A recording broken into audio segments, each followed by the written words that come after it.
News. Andhra రాజకీయాలు మనం చూసినట్లయితే ఒకరేమో మాజీ మంత్రి, ఇంకొకరేమో మాజీ ఎంపీ, ఇంకొకరేమో మాజీ ఎమ్మెల్యే.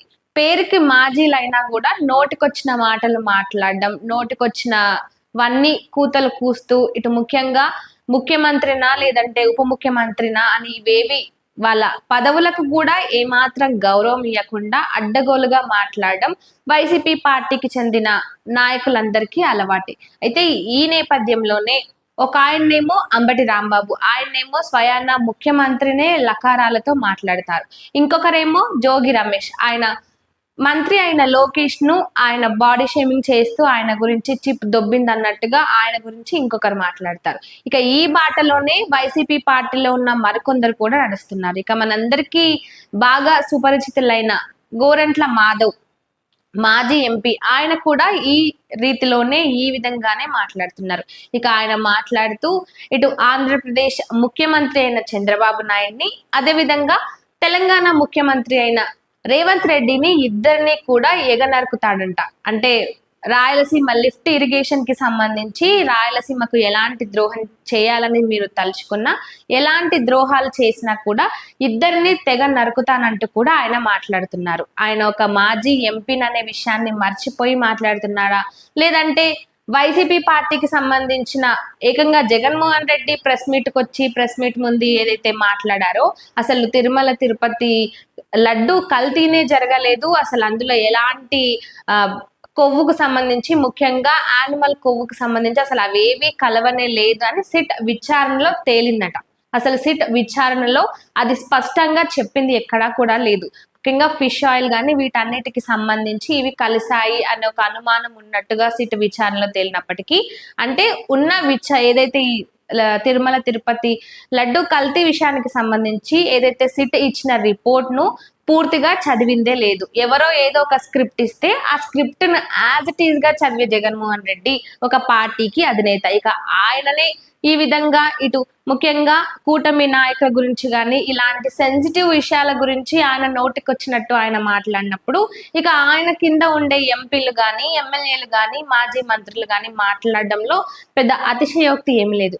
ఇంకా గోరంట్ల మాధవ్ మాట్లాడుతూ ముఖ్యంగా తిరుమల తిరుపతి లడ్డు కల్తీ విషయం గురించి అయి ఉండొచ్చు, లేదంటే మిగతా విషయాల గురించి, అంటే వీళ్ళు చేసిందే తప్పు, మళ్ళీ ఆ తప్పుని కప్పిపుచ్చుకుంటూ ఆ తప్పుని సరి చేసుకుందాం అనే ఒక ఆలోచనతో కాకుండా అసలు మేము తప్పే చేయలేదు, ఎక్కడ కూడా తప్పే జరగలేదు అన్నట్టుగా మాట్లాడుతున్నాడు.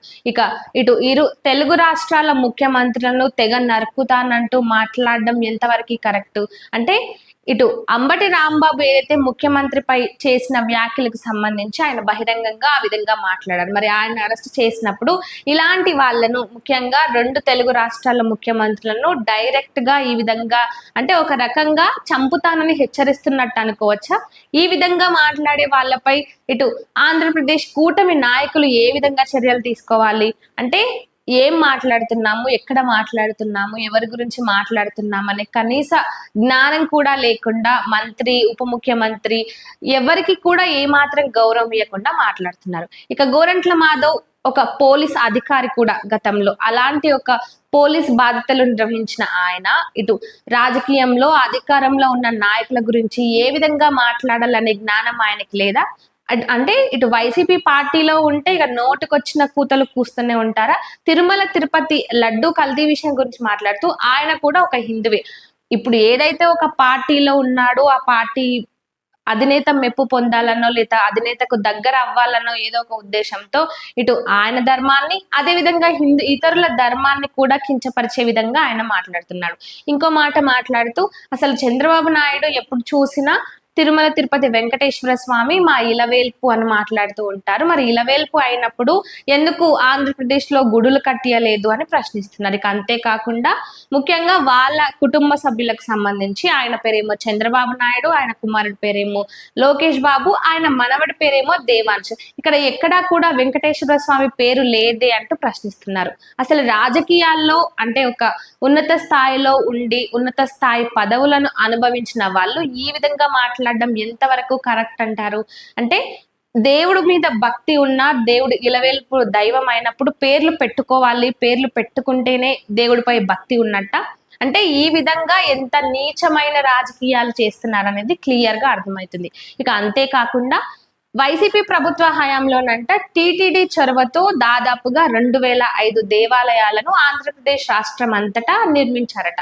మరి వాటికి సంబంధించిన రిపోర్టులేవి, ఆ నిర్మాణానికి సంబంధించిన అన్ని ఫోటోలు కానీ వీడియోలు కానీ ఉంటాయి కదా, మరి అవేవి ఎక్కడా కూడా ఎందుకు పెట్టలేదు అంటే చేసింది ఒకటి చెప్తారు, అది అసలుకే చెయ్యరు. ఇటు కూటమి నాయకులు, కూటమి ప్రభుత్వం అధికారంలోకి వచ్చిన తర్వాత చేసిన పనులకు కూడా వాళ్ళే క్రెడిట్ తీసుకొని ఇది మేమే చేసినాం, ఇది గతంలో మా హయాంలోనే జరిగిందంటూ కూడా అంటే ఉన్నవి లేనట్టు లేనివి ఉన్నట్టుగా వీళ్ళు ప్రచారాలు చేసుకుంటూ పోతారు. ఇక అంతేకాకుండా ముఖ్యంగా ఆలయాలకు సంబంధించి ఏదైతే టీటీడీ రూల్ ప్రకారం ఇటు 2 తెలుగు రాష్ట్రాల్లో ఎక్కడైనా సరే ముఖ్యంగా ఆంధ్రప్రదేశ్ లో ఏవైనా గుడులు కొత్తగా నూతనంగా నిర్మిస్తే వాటికి సంబంధించిన డీడీని టీటీడీ తిరుమల తిరుపతి ఆలయానికి సంబంధించి టీటీడీ నుంచి ఇటు తెలుగు రాష్ట్రాల్లో ఎక్కడ నూతన ఆలయాలు నిర్మించినా ముఖ్యంగా ఆంధ్రప్రదేశ్ లో నిర్మించినట్లయితే వాటికి సంబంధించిన డీడీను ఇటు టీటీడీకి చూపిస్తే ఆ ఆలయానికి సంబంధించి పంచలోహ విగ్రహాలను కూడా టీటీడీ ఇవ్వడం జరుగుతుంది. అయితే ఇందులో కూడా వైఎస్ఆర్సీపీ పార్టీకి సంబంధించిన నాయకులు కూడా ఇందులో కూడా స్కామ్లు చేశారు. ఇక ఇలాంటి స్కామ్లు చేసి ముఖ్యంగా హిందూ దేవతల విషయంలో ఇటు ఆంధ్రలో చూసుకుంటే గతంలో ఎన్నిసార్లు హిందూ దేవాలయ విషయంలో ఎన్ని చోరీలు జరిగాయో చూసాము.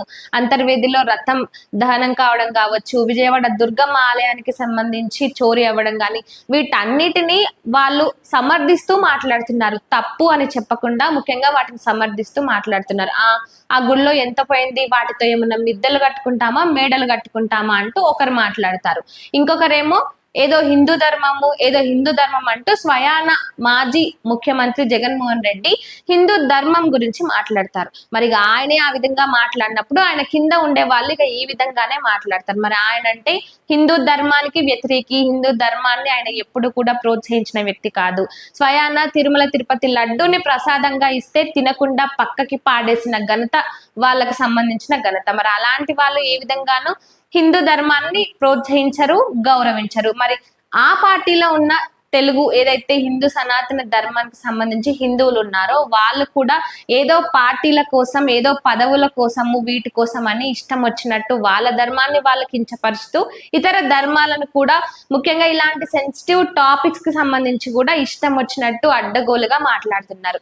మరి గోరంట్ల మాధవ్ మాట్లాడిన మాటలు ఇటు చంద్రబాబు నాయుడు గురించి కానీ లేదంటే రేవంత్ రెడ్డి గురించి కానీ తిరుమల తిరుపతి లడ్డు విషయం అయి ఉండొచ్చు, ముఖ్యంగా వెంకటేశ్వర స్వామి ఇలవేల్పు అయినప్పుడు పేర్లు పెట్టుకోవాలని ఏదైతే ఆయన మాటలు మాట్లాడుతున్నాడో వీటన్నిటికీ సంబంధించి ఖచ్చితంగా కూటమి నాయకులు వాళ్ళపై ఖచ్చితంగా చర్యలు తీసుకోవాలి. ఎందుకంటే ముఖ్యమంత్రి, ఉప ముఖ్యమంత్రి అని వాళ్ళ పదవులకు గౌరవం ఇవ్వకుండా నోటికొచ్చినట్టు మాట్లాడుతూ తెగ నరుకుతామంటూ ఇటు ఆంధ్రప్రదేశ్ ముఖ్యమంత్రిని అదే విధంగా తెలంగాణ ముఖ్యమంత్రిని ఇద్దరిని కూడా తెగ నరుకుతానంటూ డైరెక్ట్ గా ఓపెన్ స్టేట్మెంట్లు ఇస్తున్న ఇలాంటి వాళ్ళపై ఖచ్చితంగా కూటమి నాయకులు చర్యలు తీసుకోవాలి. ఇక ఈ అంశానికి సంబంధించి ఏదైతే గోరంట్ల మాధవ్ మాట్లాడిన మాటలపై మీరేమనుకుంటున్నారో కామెంట్ రూపంలో చెప్పండి.